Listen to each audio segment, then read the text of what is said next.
Kemudian saya juga ingin mengabarkan bahwa kita mempromosikan yang namanya kibarkan bendera putih jika Anda atau sahabat semua punya masalah keuangan, masalah kesehatan, dan tugas sahabat semua adalah menurunkan bendera putih itu dengan menolong mereka. Jadi bendera putih itu adalah tanda bukan menyerah, bukan kalah. Itu adalah tanda Anda butuh pertolongan, gitu ya. Kita bingung kalau bendera kuning nanti di sebagian wilayah dibilang kematian, tapi di daerah Makassar putih malah dibilang kematian. Tapi ini bukan itu masalahnya. Kita hanya ingin memberi signal dari sesama untuk sesama bahwa kalau ada bendera putih naik, tanya dia, tolong dia gitu ya. Tetapi saat ini pemerintah dan partai yang mendukung pemerintah agak sensi gitu ya. Dianggap gerakan bendera putih ini adalah gerakan politik yang menganggap kalau itu banyak bendera putihnya dianggap pemerintah ini tidak perform, dan bendera putih ini gerakannya dicoba diganti dengan memasang bendera merah putih, yaitu pejuang melawan COVID. Ini yang saya sedikit heran, kok sensitif banget sih ya pada saat orang atas nama kemanusiaan bergerak dicap mau berpolitik gitu ya. Enggak lah, kali ini nih politik nomor 5 kali. Nomor 1 adalah humanitarian atau keselamatan sesama anak bangsa. Kalau pemerintah nggak bisa bantu, kita coba bantu dengan berkontribusi menurunkan bendera putih. Jadi bendera putih sekali lagi bukan gerakan politik, dan kalau Anda, wahai pejabat, sekarang memutuskan untuk memasang bendera merah putih sebagai bentuk perjuangan terhadap COVID, kita dukung juga gitu ya. Bendera merah putih kita naikkan, tapi kalau teman kita lapar, kodenya apa? Kalau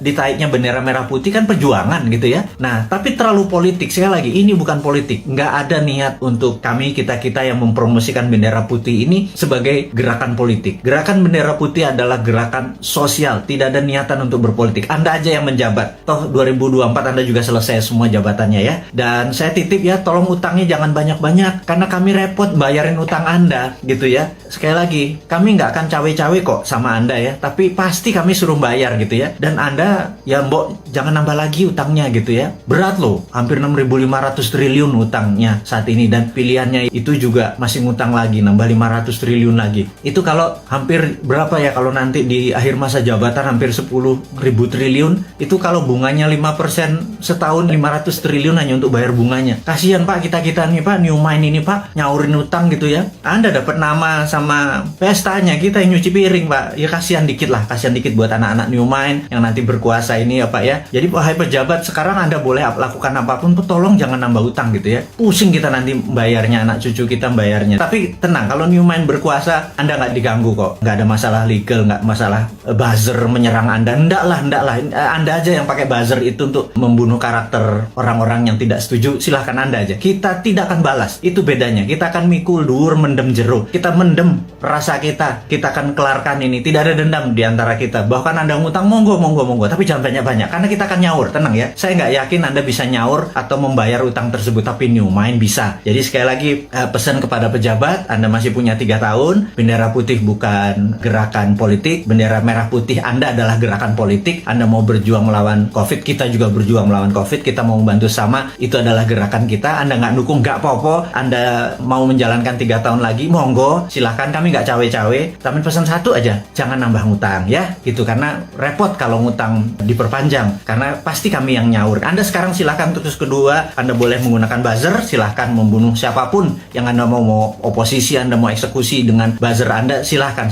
Tapi nanti jangan harap, kami nggak akan gabung dengan oposisi. Itu kami anggap semuanya old mind ya, mau oposisi mau incumbent, kami anggap semuanya old mind ya. Sekali lagi kami ulangi, New Mind itu menganggap oposisi saat ini dan incumbent itu adalah old mind. Kenapa kami bilang oposisi itu adalah old mind? Karena sampai sekarang oposisi itu tidak juga memberikan solusi kepada pemerintah. Dan kedua, pemerintah saat ini bengep-bengep berjuang lundang-lundung sendirian, keberatan, ditolong, disaranin, gak denger. Ya wis, kita cuma bisa ngasih saran, kita gak pernah ngeritik loh. Ngeritik kasih saran, atau ngasih saran sekalian. Anda gak pakai silahkan, nanti kita pakai gitu ya. Jadi sekali lagi, New Mind itu bukan oposisi, New Mind itu bukan incumbent. New Mind adalah NKRI garis lucu, dah gitu ya. Jadi pesan kami sekali lagi kepada pejabat, jangan pernah ngutang gedean karena kasihan New Mind. Tapi kalau Anda bisanya ngutang ya monggo, yang penting hidup ini NKRI masih tetap nyambung. Tapi kita akan semangat terus melunasi utang Anda. Satu, yang kedua adalah kita tidak akan cawe-cawe. Kita nanti tidak akan punya buzzer gitu ya. Kita akan menggunakan semuanya baik, semuanya terbuka, semuanya pakai tepo seliro. Kalaupun saya nggak ngerti ya, saya mungkin nanti atau teman-teman akan sowan kepada senior-senior itu gitu ya. Gimana ngurusnya waktu itu. Tapi yang lumayan tetap kita akan humble, rendah hati, dan tidak punya dendam